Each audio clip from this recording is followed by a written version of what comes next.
Welcome to the Party Starters podcast with me, Kane Towning. I know you're gonna dig this.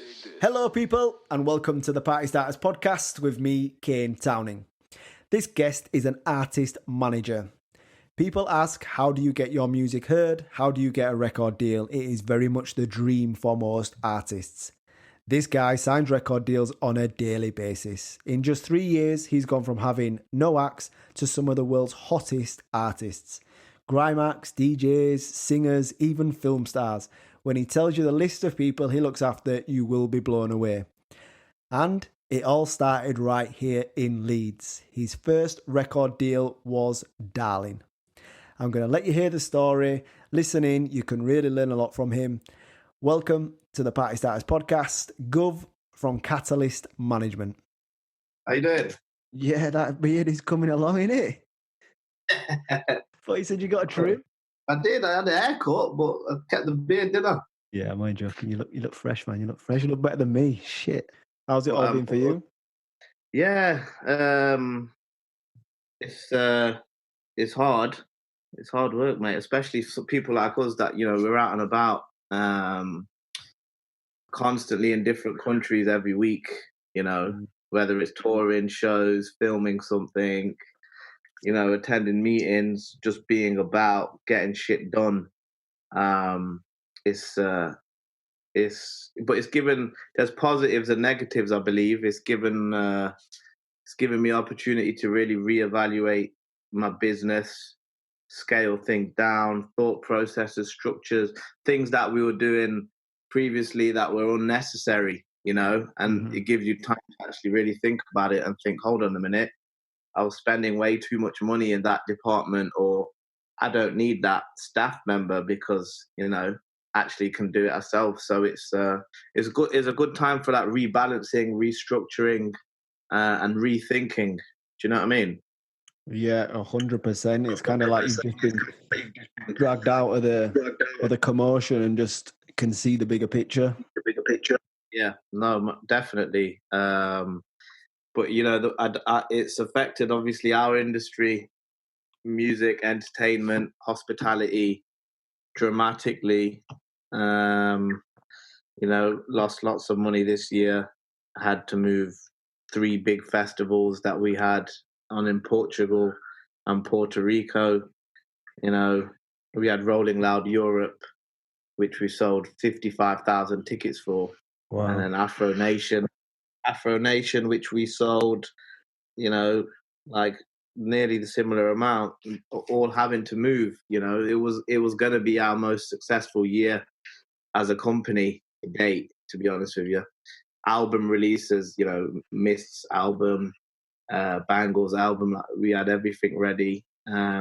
It's hard to shoot a music video how we want to nowadays because of the laws and legislations, etc. So it's affected a lot.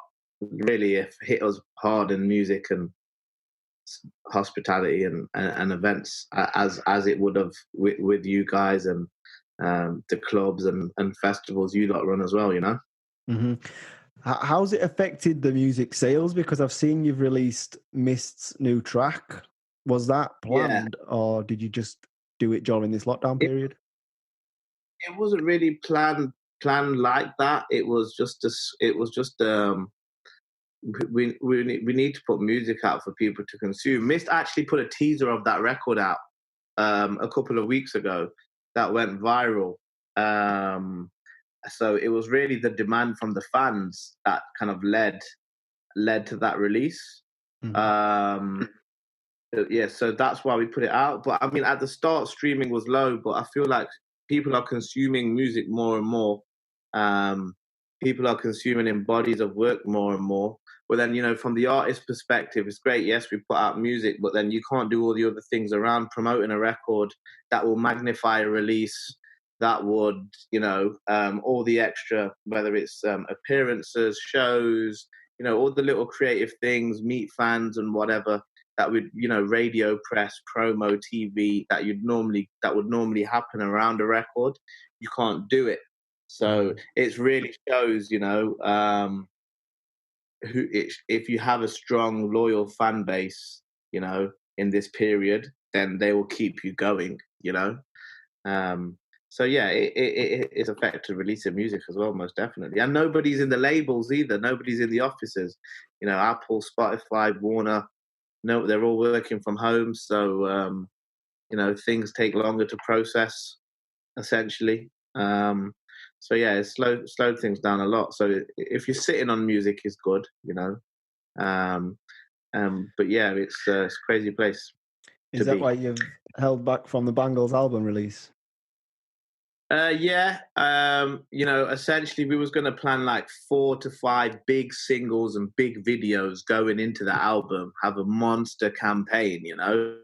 Um, you know, he's got some of the biggest artists in the world on the album. So obviously we want to treat the release with the level of respect, you know, it's due, you know, and you know, we just had to rethink our whole thing. Imagine going through the whole of last year, making this album, thinking, yep, this is single 1, 2, 3, 4. We're going to do it like this. You know, your whole mindset being like that. And then suddenly it's just wiped. Like, okay, we can't do it like that anymore. How are we going to do it? And how are we going to maximize and capitalize off the big names we've got featured on all the records, but in this, you know, quarantine period, essentially. So, you know, we have tours planned off the back of projects, as you know, an artist generally tours when a music is released, and that's again on hold. So yeah, we just have to get creative. We're doing something. Sam Tompkins, one of our other artists, is doing a virtual world tour with Live Nation. He's only one of 4 artists in the UK to do it. That's pretty cool, you know. He'll go live around the world, promoted through Live Nation during their time. So things like that's great. But obviously, there's nothing like performing in a venue with, you know, 5,000 screaming fans. Do you get what I mean? Yeah, Nothing no, beats that. So going back to your artist, Gov, can you just list actually who you have now? Because even I've lost count. Yeah. So we've got the one and only, the main man himself, Tom Zanetti, of course. Mist, Steel Bangles, Predator, Swifter Beater, Ashley Walters, Michael Dapper, Sam Tompkins, Blade Brown, Skins, and Joss Wavy. So that's our roster. That is just fucking nuts. That is a spectacular list of artists. But what's even more insane that people need to take in here is that Gov has gone from 0 artists to that list he's just said in 3 years. Yeah, yeah. One word Yes. I would sum up my journey with you and everything you've done is a fearless pursuit. You have literally booted off the biggest doors in the music industry and turned really dreams to reality. Artists' dream is to get a record deal, and you sign record deals on a monthly basis. How the hell have you done that? Oh, mate, it's blood, sweat, and tears. It's having a relentless energy about you. You have to outwork everybody else. Do you get what I mean? You have to really believe in your ideas, even if they're crazy and you feel like, oh, somebody might shoot you down, or sometimes you're in a room where you feel your opinion or what you're about to say might not be valued because you're not respected on that same level. But you just need to believe in yourself and overcome that first barrier and get it out. You know, it's just a relentless obsession as well. I feel I'm slightly overly obsessed with what I do. Do you get what I mean? Like, it's, you know, I speak to all my artists like every day, all day. Like, I don't think in the past 4 years, there's not been a day where I've not spoke to Tom. Do you get what I mean? Whether it's about music or personal stuff, same with Miss, same with everyone, you know. But it's for myself to get to that position. Obviously, we have great artists as well. But it's just positioning them, packaging them in a way. I'm putting that professional infrastructure around them, so there are they're a viable product to the industry. And yeah, I feel like just to scale that, the scale that I got to, I see opportunity in I always see opportunity in everyone, but that's a good thing and a bad thing, because it needs to be the right opportunity. Not every opportunity is great. Not all money is great. There's been opportunities where artists have been offered to me, big artists, chart-topping artists who you'll see in the chart now. And, I've said no purely because, you can't just take everything that comes to you. And yeah, it was just a relentless obsession from as a child, I think, to be honest with you.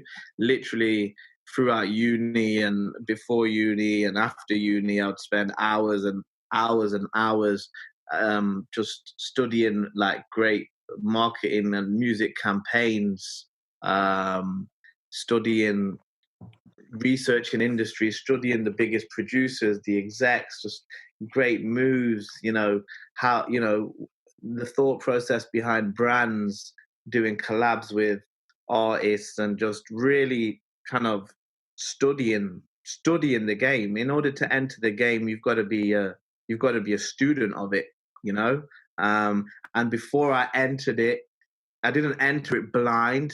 I entered it with like a fearless passion and basic knowledge. Like I made sure I understood. Tom's in there, as you know. Tom was the first ever record deal I ever signed. It was Tom. We signed Darling. And like, yes, we've made loads of mistakes. We've made mistakes. We've learned. We've made great. We've made great progress as well. He's a platinum, gold and silver artist, which is great. And this year he's got so many huge hits coming, and a lot of people are, why hasn't he released music? Because we've reached such a height that everything we put out has, we feel that it has to be to that quality. So it is better to take your time and do it right, rather than rushing. And because an artist is feeling, I need to get something out, just saying yes to them, and then they put it out and it doesn't react, then they're deflated. So all these things and processes, you learn so much. But yeah, I just think it's a relentless obsession, bro. You've got to be in love with the game, and it's a cutthroat game. And bro, we do it because we love it. Mm-hmm. It's not for the weak-hearted. The music industry. It's not for everybody.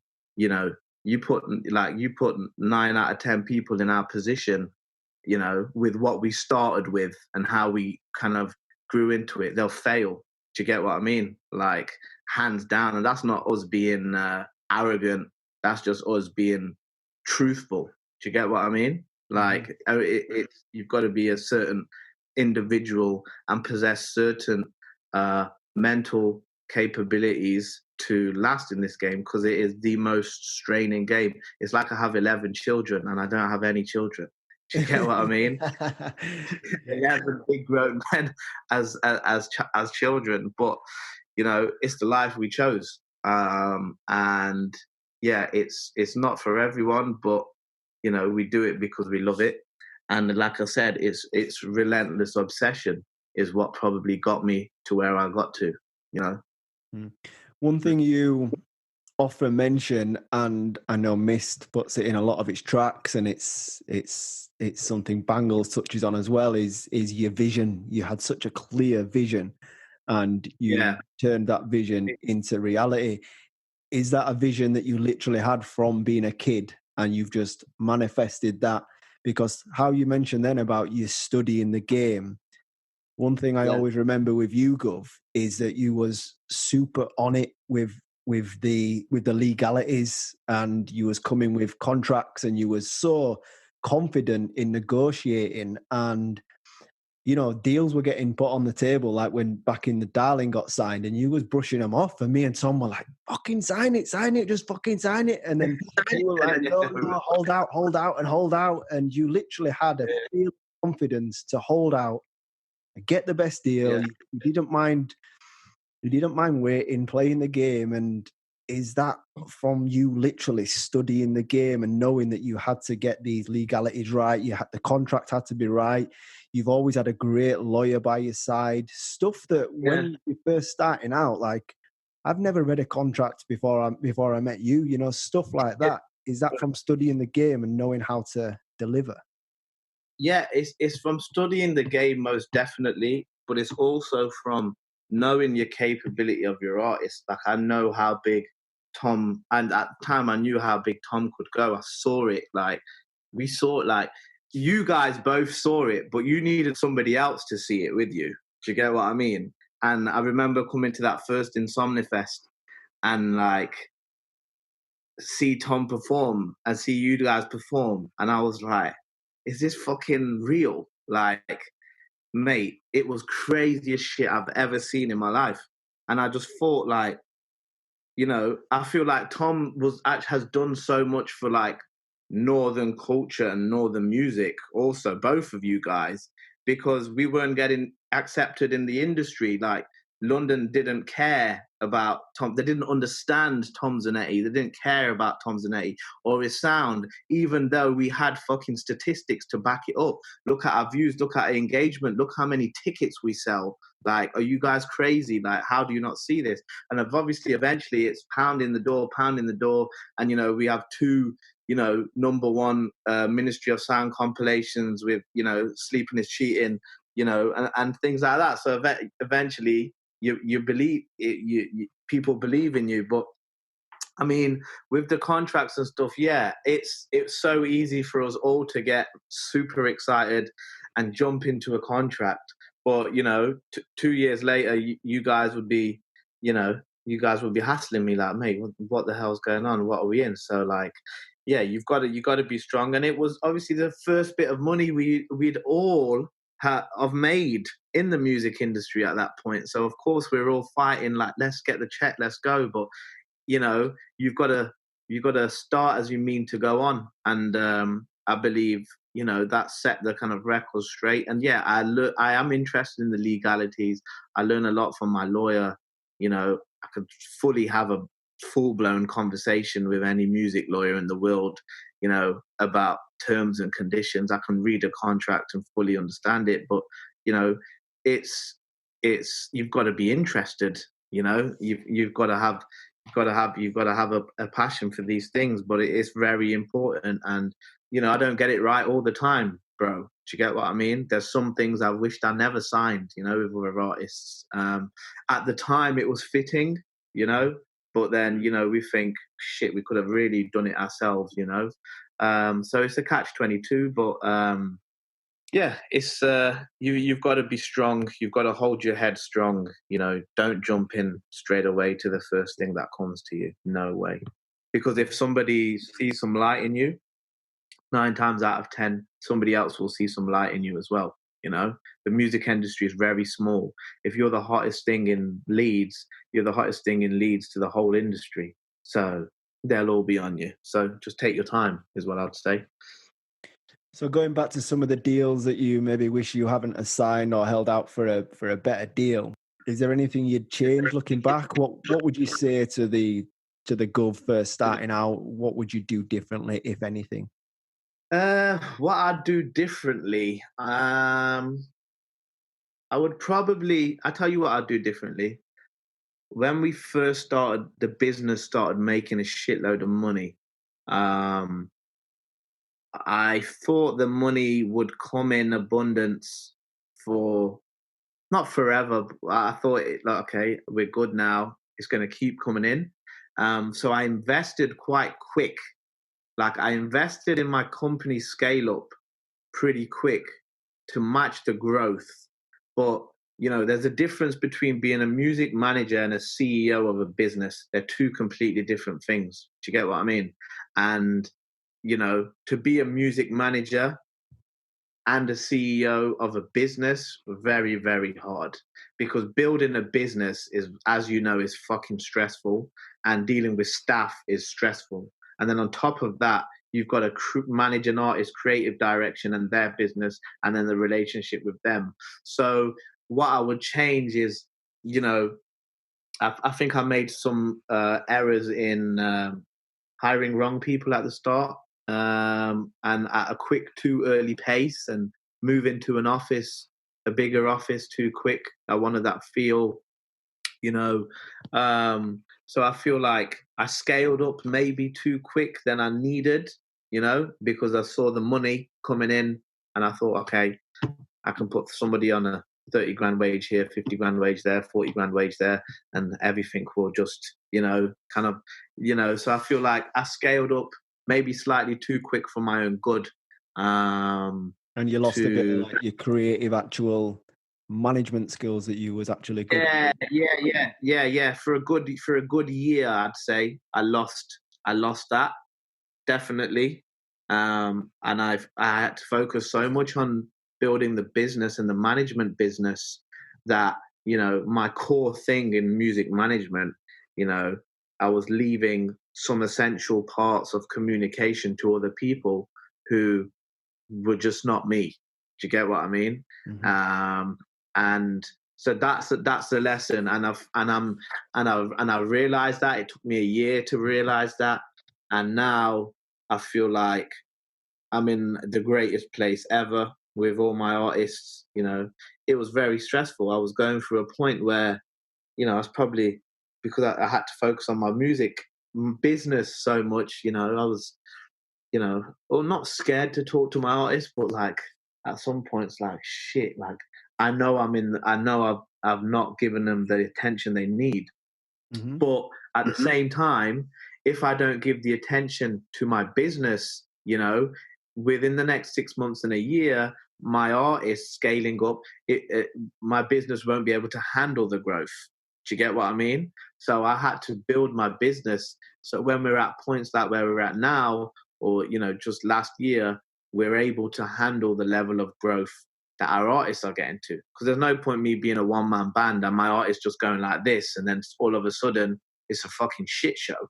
Do you know what I mean? Mm-hmm. So it was just finding that fine balance of scaling your business to match the growth of it, which I feel is very, very hard, and is a hard thing to do with any music. Every music manager feels the same. That I speak to. I have some great peers, that I speak to in the industry. Some of the biggest managers in the world, like that I speak to and get advice from. So I'm blessed to kind of have that. But yeah, that would be a key lesson I'd take in, bro. So just to summarize that, definitely pick better people to surround yourself with and build the business. Yeah, staff is key. Staff is everything, and in the music industry, you can run through staff, because I almost call quite a lot of people industry slags, because they'll go from one place to the other to the other. Do you know what I mean? So like the key thing is, grow from within. You got to have your trusted parties, and staff is everything there, and it's really hard to find. And don't just hire somebody for the sake of it. Like, do not hire somebody for the sake of it. That is my key rule.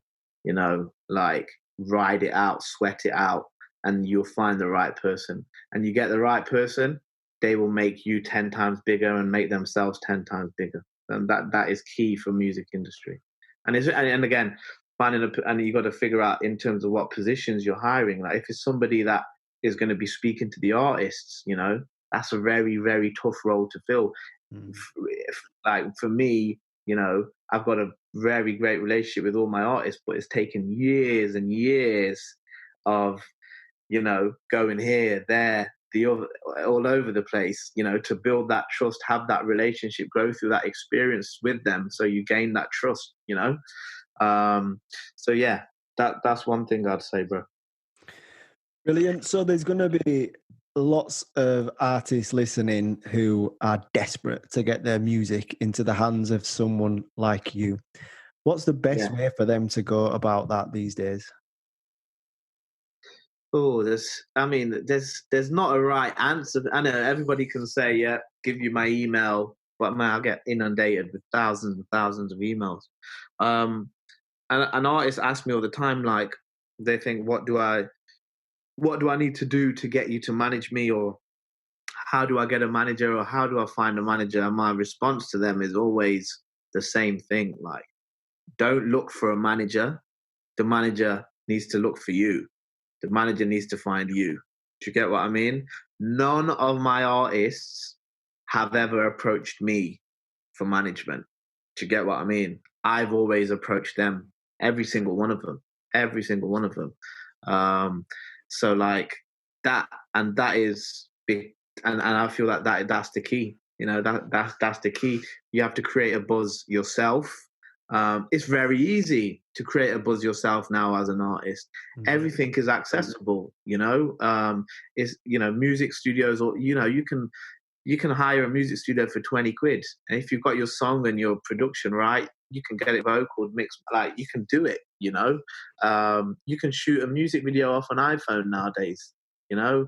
Like, you can get creative. You can upload straight from iPhone to YouTube, you know. You can upload, like, everything you can do yourself. Like, there's just, again, it just takes a bit of time of studying and getting to know, you know, the key points and tick lists. And I feel like I'll always look for an artist that has not created a buzz, because we've built artists from the ground up, but I feel like an artist that knows his image and knows their brand and knows their sound and knows what they want, and actually takes time to actually want to understand the business side of things. They're the best artists to work with, you know.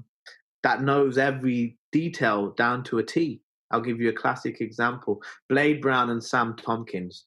They're two of my artists who know who are like precise on everything, down to the music, down to the cover, the artwork, down to how it should be released, down to how they feel they should look. Like, they are very, very detailed, and it shows, you know. Blade charted number 11 independently on his album in the official UK charts, which was great, so close to a top 10.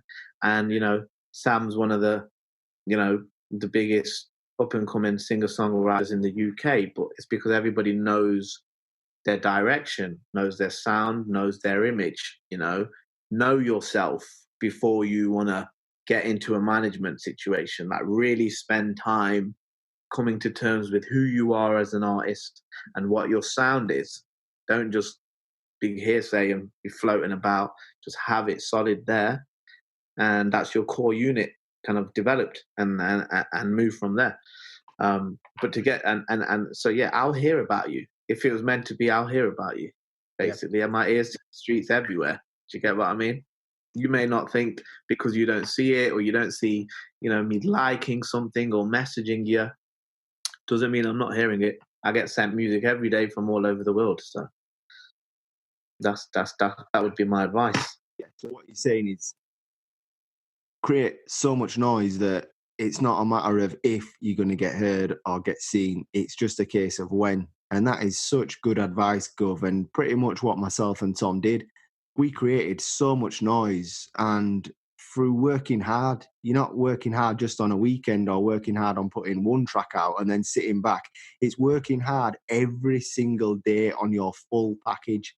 We were doing everything. We were putting out music, putting out videos, putting on events.